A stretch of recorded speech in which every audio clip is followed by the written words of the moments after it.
going to show you guys how to take apart forks so that you could replace your fork seals or anything else that needs to be replaced inside your forks. You're going to want to clamp in this fork, so this is how it's going to be. It's going to be threaded in there. So you're going to want to clamp this part of the fork, put some rags around it, make sure it doesn't get scratched.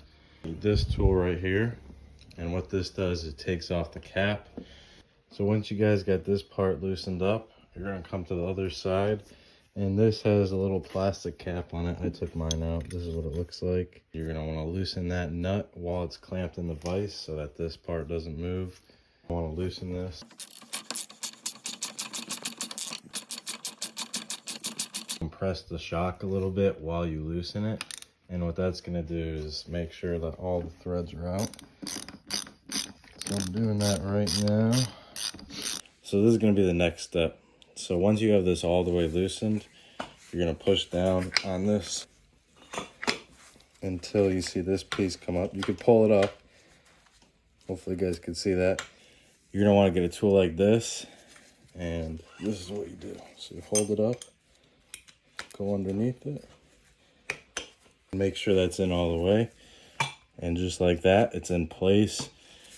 Once you got your 17, that's going to hold the bottom piece, and then you're going to use that same size for this to loosen it up while you hold it.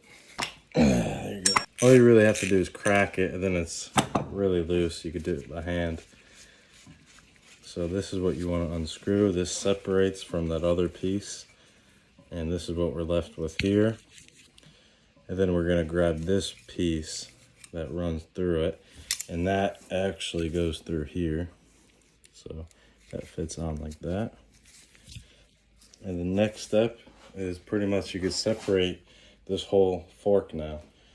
So I'm going to show you what you guys do. You push down this again, take off the tension, take off the clamp, just like that. It's all separated now.